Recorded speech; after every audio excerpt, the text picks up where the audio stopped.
நாளை பெங்கல் புயல் உருவாகும் சூழலில் தமிழ்நாட்டில் அதனுடைய தாக்கம் எப்படி இருக்கும் என விளக்குகிறார் சிறப்பு செய்தியாளர் பிரவீன்குமார்.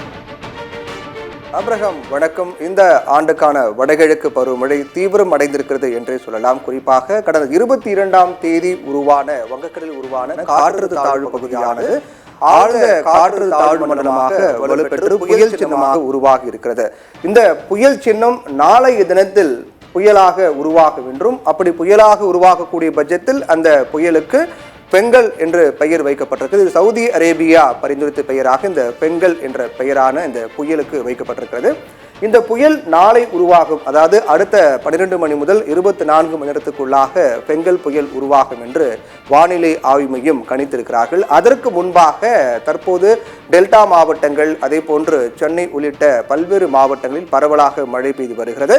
இந்த பெங்கல் புயல் நாளை உருவானால் எந்தெந்த மாவட்டத்தில் மழை பொழிவு அதிகமாக இருக்கும், எந்த திசையை நோக்கி நகரும் என்பதை பற்றிதான் இந்த வரைகலை மூலமாக நாம் இந்த மேப் மூலமா பார்க்க போறோம். அதாவது இந்த பெங்கல் புயல் நாளை உருவாகுவதற்கு முன்பாக ஆழ்ந்த காற்று தாழ்வு மண்டலமாக வலுப்பெற்றக்கூடிய இந்த நிலையானது திரிகோணமலையிலிருந்து கிட்டத்தட்ட 250 கிலோமீட்டர் தொலைவில் மையம் கொண்டிருக்கிறது. அதே போன்று வேதாரண்யத்தில் இருந்து 580 கிலோமீட்டர் தொலைவிலும், மேலும் சென்னையிலிருந்து 750 கிலோமீட்டர் தொலைவிலும் இந்த காற்று தாழ்வு மண்டலமானது மையம் கொண்டு உள்ளது.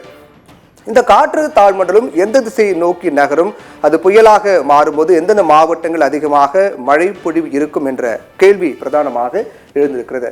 குறிப்பாக இந்த காற்று தாழ்மண்டலம் பொறுத்தவரையில் மேற்கு வடமேற்கு திசையை நோக்கி நகரக்கூடும் என்று வானிலை ஆய்வு மையம் தெரிவித்திருக்கிறார்கள். இந்த நகர்தல் பொறுத்தவரையில் இன்று 26, 27, 28, 29, 30, 1, 2, 3 என தொடர்ச்சியாக கிட்டத்தட்ட ஒரு 4 நாட்களுக்கு மேலாக இந்த ப்ராசஸ் நடக்கும் அப்படின்னு சொல்லியிருக்காங்க. அப்போ வருகின்ற 3ஆம் தேதி வரை தமிழகத்துக்கு பரவலாக மழை இருப்பது என்பது கிட்டத்தட்ட உறுதியாக இருக்கிறது. வருகின்ற 3ஆம் தேதி வரை இந்த வடகிழக்கு பருவமழையின் தாக்கமும், அதே போன்று தற்போது உருவாகி இருக்கக்கூடிய இந்த காற்றழுத்த தாழ்வு மண்டலம், ஆழ்ந்த காற்று தாழ்வு மண்டலம் நாளை இதற்கு புயலாக மாறும் என்ற நிலையில் இந்த ப்ராசஸ் அப்படிங்கிறது கிட்டத்தட்ட ஒரு வாரம் இருக்கும் அப்படின்னு சொல்றாங்க. வருகின்ற 3ஆம் தேதி வரை தமிழகத்தில் பரவலாக பல்வேறு மாவட்டங்களில் மழை இருக்கும் என்று ஒட்டுமொத்தமாக சொல்லப்பட்டிருந்தாலும் கூட, குறிப்பிட்ட இந்த பெங்கால் புயல் நாளை உருவாகக்கூடிய இந்த புயலானது எந்த திசையை நோக்கி நகரும், எத்தனை கிலோமீட்டர் வேகத்தில் நகரும், எங்கு கரையை கடக்கும் என்ற பல கேள்விகள் இருக்கலாம். அதற்கும் வானிலை ஆய்வு மையம் பதில் கொடுத்திருக்கிறார்கள். இந்த ஆழ்ந்த காற்று தாழ்வு மண்டலமானது நாளை புயலாக மாறி வடமேற்கு திசையை நோக்கி நகரும் என்றும் கணிக்கப்பட்டிருக்கிறது. இது தமிழகத்தை நெருங்க, அதாவது தமிழக அந்த வடகடலோர மாவட்டங்களை நெருங்க படிப்படியாக அந்த நிலை குறையும். புயலாகவே அது கரையை கடந்தால் காற்றின் வேகம் அதிகமாக இருக்கும், மழையின் அளவு குறைவாக இருக்கும் என்று தெரிவிக்கப்பட்டிருக்கிறது. ஆனால் புயலாக இல்லாமல் அது தமிழகத்தை நோக்கி நெருங்க அதனுடைய நிலை படிப்படியாக குறையும். அதாவது புயலுக்கு முந்தைய நிலையாக இருக்கக்கூடிய ஆழ்ந்த காற்று தாழ்வு மண்டலம் தாழ்வு பகுதியாக படிப்படியாக குறைவதற்கான வாய்ப்பு இருக்கு என்று கணித்திருக்கிறார்கள். இது எல்லாமே கணிப்பு மட்டும்தான். நாட்கள் செல்லதான் அதனுடைய நிலை என்ன என்பது நமக்கு தெளிவாக தெரிய வரும். தமிழகத்தை நெருங்க இந்த பெங்கால் புயல் என்பது ஆழ்ந்த காற்று தாழ்வு மண்டலமாகவும் தாழ்வு பகுதியாகவும் படிப்படியாக அதன் நிலை குறையும் என்றும், ஆனால் நிலை குறைந்தாலும் கூட மழையின் அளவு என்பது அதிகமாக இருக்கும் என்று வானிலை ஆய்வு மையம் தெரிவித்திருக்காங்க. இந்த கரையை கடக்கக்கூடிய நிகழ்வு மற்றும் அது கரை நெருங்கக்கூடிய நிகழ்வு என்பது 29, 30 ஆகிய தேதிகள் நடக்கும் என்றும் வானிலை ஆய்வு மையம் தெரிவித்திருக்காங்க. இது கரையை கடக்கக்கூடிய திசை, அதாவது இப்ப இருக்கக்கூடிய இந்த நிலையை பொறுத்து கணிக்கப்பட்டிருக்கூடிய நிலை என்ன அப்படின்னா, இந்த ஆழ்ந்த காற்று தாழ் மண்டலம் என்பது அதற்கு பிறகு நாளை புயலாக மாறி சென்னைக்கும் புதுச்சேரிக்கும் இடையே நாம் இந்த மேப்ல பார்த்துக்கிட்டு இருக்கோம்.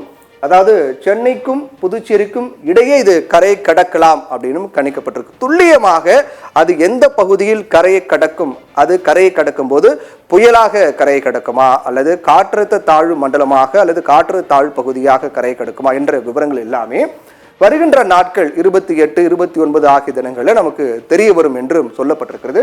சரி, இந்த காற்றழுத்த தாழ்வு மண்டலம் நாளை புயலாக மாறும்போது அதனுடைய நகர்தல் வேகம் எப்படி இருக்கும் அப்படின்னா, இப்போ அதனுடைய நகரும் வேகம் அப்படிங்கிறது தமிழகத்தை நோக்கி நகரக்கூடிய வேகம் என்பது மணிக்கு 12 கிலோமீட்டர் வேகத்தில் இந்த ஆழ்ந்த காற்று தாழ்வு மண்டலமானது அதாவது தமிழகத்தை நோக்கி நகர்ந்து வருகிறது. இப்போ இலங்கை பகுதியில் பல்வேறு இடங்களில் பரவலாக மழை பொழிவு என்பது இந்த ஆழ்ந்த காற்று தாழ்வு மண்டலமானது கொடுத்துட்டு இருக்கு. அது படிப்படியாக இலங்கை பகுதியை கடந்து தமிழகத்தை நோக்கி நகரக்கூடிய பட்சத்தில் மழை பொழிவு என்பது மாறுபடலாம். தமிழகத்தை நோக்கி ஒட்டுமொத்த மழையும் திரும்பலாம் என்றும் சொல்லப்பட்டிருக்காங்க.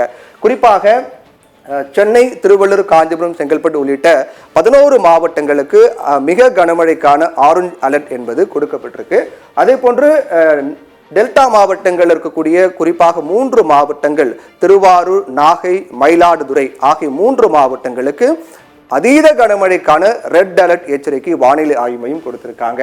இப்போ உருவாகக்கூடிய இந்த ஆழ்ந்த காற்று தாழ்மண்டலத்தை பொறுத்த வரைக்கும் சென்னை, செங்கல்பட்டு, திருவள்ளூர், காஞ்சிபுரம் அது மட்டும் இல்லாமல் டெல்டா மாவட்டங்களையும் மழை பொழிவு பரவலாக இருக்கும், அதீத கனமழையும் இருக்கும் என்று வானிலை ஆய்வு மையம் தரப்பில் தெரிவிக்கப்பட்டிருக்கு. அதற்கான பாதுகாப்பு ஏற்பாடுகளையும் அரசு தீவிரமாக மேற்கொண்டு வராங்க. இதுதான் இப்போ உருவாக இருக்கக்கூடிய இந்த ஆழ்ந்த காற்று தாழ்மண்டலம் நாளை புயலாக மாறுகிறது. அதற்கு பெங்கல் என்று பெயர் வைக்கப்பட்டிருக்கிறது. அந்த புயலானது கரையை நோக்கி, அதாவது தமிழகத்தை நோக்கி நெருங்கக்கூடிய பட்சத்தில் படிப்படியாக நிலை குறையலாம் என்று வாய்ப்பு இருக்கிறது.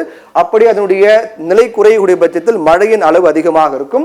அது சென்னைக்கும் புதுச்சேரிக்கும் இடையே கரை கடக்கலாம் என்று கணிக்கப்பட்டிருக்கிறது. அது நெருங்க தான் அதனுடைய திசையை பொறுத்து அது எங்கு கரையை கடக்கும் என்று தெரிவிக்கப்படும். அது இப்போ இருக்கக்கூடிய நிலையை பொறுத்த வரைக்கும் இந்த டைரக்ஷன் நம்ம பார்த்தோம் அப்படின்னா இது சென்னைக்கும் புதுச்சேரிக்கும் இடையே கரையை கடக்கும் அப்படின்னு சொல்லப்பட்டு இருக்கு. ஒருவேளை அது தமிழகத்தை நோக்கி நெருங்க அதன் திசை மாறுபட்டால் அது வேறு பகுதியில் கரை கடப்பதற்கான வாய்ப்பு இருக்கு என்று சொல்லியிருக்காங்க. இப்போதைக்கு ஒட்டுமொத்தமாக இன்று முதல் வருகின்ற 3ஆம் தேதி வரை டெல்டா மாவட்டங்கள், சென்னை, செங்கல்பட்டு, காஞ்சிபுரம் உள்ளிட்ட வடகடலோர மாவட்டங்கள் பல்வேறு மாவட்டங்களில் மழை பொழிவு என்பது அதிகமாக இருக்கும். இன்று நாளை மறுநாள் என வருகின்ற 3ஆம் தேதி வரை இந்த ஆழ்ந்த காற்று தாழ்மண்டலம் நாளை புயலாக மாறி அதனுடைய தாக்கம் தீவிரமாக இருக்கும் என்று வானிலை ஆய்வு மையம் தரப்புல சொல்லப்பட்டிருக்கு. இருந்தாலும் இன்றைய தினத்தை பொறுத்த வரைக்கும் இன்றைய தினத்தில் டெல்டா மாவட்டங்கள் தான் அதிக மழை பொழிவு இருக்கும். சென்னை மற்றும் அதை ஒட்டி இருக்கக்கூடிய மாவட்டங்களில் மழை பொழிவு குறைவாக தான், லேசான மழை பொழிவு தான் இருக்கும் அப்படின்னு முன்கூட்டியே வானிலை ஆய்வு கணித்திருந்தாங்க. ஆனா அதற்கு மாறாக டெல்டா மாவட்டத்தில் இருக்கக்கூடிய அதே மழை பொழிவும் சென்னையும் இன்று காலை முதல் சந்தித்து வருகிறது. தற்போதும் பல்வேறு இடங்களில் பரவலாக மழை இருக்கு. இதுக்கு என்ன காரணம் அப்படிங்கிறதையும் வானிலை ஆய்வும் சொல்லியிருக்காங்க. வங்கக்கடலிருந்து வரக்கூடிய இந்த மேக கூட்டங்கள் அப்படிங்கிறது சென்னைக்கு மேல் நிலை கொண்டிருந்த காரணத்தால் மழையின் அளவு என்பது டெல்டா மாவட்டங்களில் பெய்த அதே மழையும் சென்னையிலும் பெய்ய காரணமாக அமைந்தது அப்படின்னு சொல்றாங்க.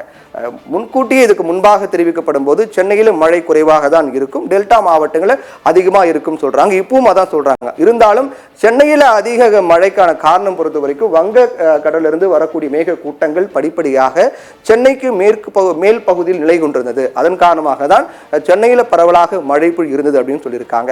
இப்போ உருவாகி இருக்கக்கூடிய இந்த ஆழ்ந்த காற்று தாழ்மண்டலம் நாளை புயலாக மாறக்கூடிய பட்சத்தில் அது சென்னை, செங்கல்பட்டு, காஞ்சிபுரம் அதே போன்று உள் மாவட்டங்கள், டெல்டா மாவட்டம் என பல்வேறு மாவட்டங்களில் பரவலாக கனமழை இருக்கும் என்று வானிலை ஆய்வு மையம் தெரிவித்திருக்காங்க. இது கரையை கடக்கும் போது அதனுடைய நிலை என்னவாக இருக்கும், அது புயலாக கரையை கடக்குமா அல்லது படிப்படியாக அதனுடைய நிலை குறைந்து கரையை கடக்குமா என்பது வருகின்ற நாட்களில் நமக்கு தெரிய வரும். தகவலுக்கு நன்றி.